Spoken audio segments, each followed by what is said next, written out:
إن الحمد لله نحمده ونستعينه ونستغفره ونؤمن به ونتوكل عليه ونعوذ بالله من شرور أنفسنا ومن سيئات أعمالنا من يهده الله فلا مضل له ومن يضلله فلا هادي له وأشهد أن لا إله إلا الله وحده لا شريك له وأشهد أن نبينا محمدا عبده ورسوله أما بعد فإن خير الحديث كتاب الله وخير الهدي هدي محمد صلى الله عليه وسلم وشر الأمور محدثاتها وكل محدثة بدعة وكل بدعة ضلالة وكل ضلالة في النار فأعوذ بالله من الشيطان الرجيم يا أيها الذين آمنوا اتقوا الله حق تقاته ولا تموتن إلا وأنتم مسلمون يا أيها الناس اتقوا ربكم الذي خلقكم من نفس واحدة وخلق منها زوجها وبث منهما رجالا كثيرا ونساء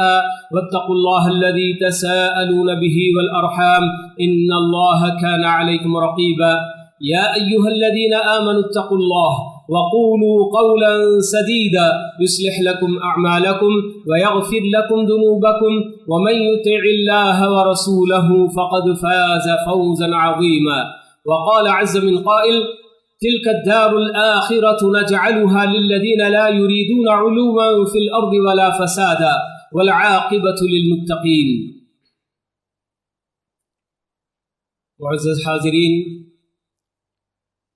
آج کے جمعے کا موضوع اور ہمارا آج کا ٹاپک بڑا ہی حساس ٹاپک ہے. ہمیں کچھ باتیں جو اس وقت میں انشاءاللہ پیش کرنے جا رہا ہوں غور سے سننے کی ضرورت ہے. ہم سب جانتے ہیں کہ آنے والے منگل کے دن یعنی کہ اپریل کی 6 تاریخ کو ہمارے اپنے اسٹیٹ کے الیکشن ہونے والے ہیں، اور اس الیکشن لڑنے میں بہت ساری پارٹیاں اپنے اپنی طور پر عوام سے مختلف وعدے کرتے آ رہے ہیں، بڑے بڑے وعدے، اور انہیں سبز باغ دکھاتے آ رہے ہیں کہ ہم اگر جیت جائیں اور اقتدار پر آ جائیں گے تو ہم فلاں کام کریں گے، فلاں کام کریں گے، فلاں کام کریں گے. یہ سب پارٹیوں کا اپنا ایجنڈا ہوتا ہے کہ کسی طرح سے اپنے آپ کو یعنی کہ حکومت حاصل کرنے اور اقتدار حاصل کرنے کی پوری ان کی اپنی کوشش ہو رہی ہے. سب سے پہلے میں آپ لوگوں کو یہ بات بتاؤں کہ ہمارے اپنے دین میں کوئی منصب اور اقتدار یا کوئی عہدہ مانگنے کی حیثیت کیا ہے؟ پیارے رسول صلی اللہ علیہ وسلم عبد الرحمن بن سمورہ رضی اللہ تعالی عنہ کو نصیحت کرتے ہیں اور فرماتے ہیں کہ یا ابا عبد الرحمن لا تسأل الامام، اے عبد الرحمن تم کبھی بھی عہدہ مانگو نہیں، کہ اگر تم کو بنا مانگے عہدہ دے دیا جائے تو ہو سکتا ہے کہ اللہ تعالیٰ کی طرف سے تم کو مدد بھی مل جائے. بنا مانگے کیسے ملے گا عہدہ؟ یعنی کہ لوگ آپ کو اگر قابل سمجھ کر، آپ پر اعتماد کرتے ہوئے، آپ کو امانت دار سمجھ کر اگر کوئی عہدہ آپ کے ذمہ کرتے ہیں تو اللہ تعالیٰ کی مدد بھی آپ کو حاصل ہوگی. اور اگر آپ نے کوئی عہدہ مانگ کر طلب کیا، مانگا اور طلب کیا، تو پھر اسی عہدے کے حوالے تم کر دیے جاؤ گے، اللہ تعالیٰ کی طرف سے تمہیں کوئی مدد نہیں ملے گی. یہ آپ نے بتایا. اور اسی طرح سے ایک اور موقع پر ابو موسیٰ اشعری رضی اللہ تعالی عنہ جو کہ یمن کے ہیں، اصل میں اللہ کے رسول صلی اللہ علیہ وسلم کی خدمت میں حاضر ہوتے ہیں ان کے اپنے قبیلے کے 2 لوگوں کے ساتھ.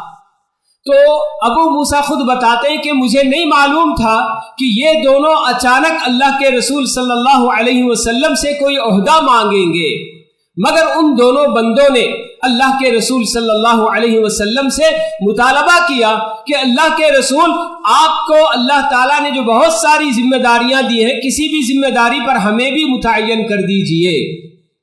تو اللہ کے رسول صلی اللہ علیہ وسلم تھوڑی دیر کے لیے رکتے ہیں اور پھر اس کے بعد آپ یہ بات بتاتے ہیں کہ کوئی آدمی جو ہم سے عہدہ مانگتا ہے ہم اسے کبھی عہدے پر نہیں بٹھاتے، ہم اسے عہدہ نہیں دیتے.